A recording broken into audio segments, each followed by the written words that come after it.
கொடுக்க வேண்டிய நேரம். கர்த்தர் நல்லவர். பாஸ்டர் ராஜமாணிக்கு அவங்கள குறித்து சொல்லணும்னா மிகுந்த தாழ்மை உள்ள மனுஷன்.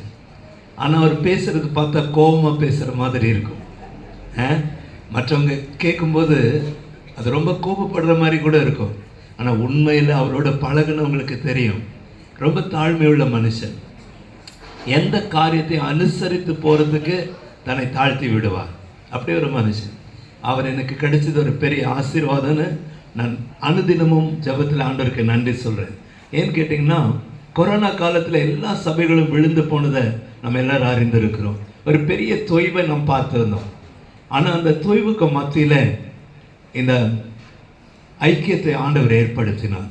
இந்த சீஷத்துவ பயிற்சியை துவங்கும்படி ஆண்டவர் உதவி செய்தார். அந்த நாட்களில் பாஸ்டர் எங்கள் சபைக்கு வரும்போது எனக்கு ஒரே இது எப்படி நடக்கும், எப்படி நாம் இதை பில்ட் பண்ண போகிறோம் அப்படின்னு சொல்லிட்டு. ஆனால் அவர் வந்த ஒவ்வொரு நாளும் என்னுடைய ஜனங்கள், என்னுடைய விசுவாசிகள் கட்டி எழுப்பப்பட்டார்கள். இப்போ எப்படின்னு கேட்டிங்கன்னா, திருச்சபையில் ஊழியம் செய்கிறதுக்காக எழும்பினவர்கள் நிறைய பேர்.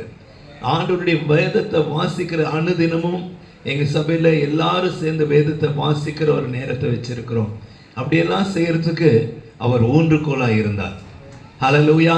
அனுதினமும் சபை ஜெபிப்பதற்கு, சபை ஆண்டவரோடு ஐக்கியம் கொள்ளுவதற்கு ஏற்ற அந்த சீஷத்துவ பயிற்சியின் மூலமாய் அவர் கொடுத்த பயிற்சி எங்கள் சபையை பில்ட் பண்ணியிருக்குது. நிச்சயமாக நாங்கள் அந்த ஆசீர்வாதத்தை அனுபவித்து கொண்டிருக்கிறோம். கடந்த வருஷத்தில் இல்லாத புதிய புதிய காரியங்களை எங்கள் சபையில் நாங்கள் காண்கிறோம். நான் நினைக்கிறேன் அந்த ஆண்டவராகிய தேவர் அவருடைய சித்தத்தின்படி அருமையான பாஸ்டர்களை அனுப்பி அதை உருவாக்கினார். ஆகவே ஆண்டவருக்கு முதலாவது நன்றி சொல்லுகிறேன். அதே போல் அவரை குறித்து சொல்லணும்னா உண்மையுள்ள ஒரு மனுஷன். ஹல்லேலூயா. எதையோ தேடி நம்ம கிட்ட வந்ததே கிடையாது அவர் ஒரு நாளும். ஆண்டவர் கொடுத்த அந்த கிருபையை, ஆண்டவர் கொடுத்திருக்கிற தாளந்தை தன் ஜனங்கள் எல்லாரும் அனுபவிக்க வேண்டும் என்ற பரந்த மனப்பான்மையோடு அவர் அதை செய்கிறார். அவர் உண்மையுள்ள ஊழியனாய் இருந்ததுனால ஆண்டவருடைய வார்த்தை சொல்லுகிறபடி உண்மையுள்ளவன் பரிபூர்ண ஆசீர்வாதங்களை பெறுவான்னு சொல்லியிருக்கு.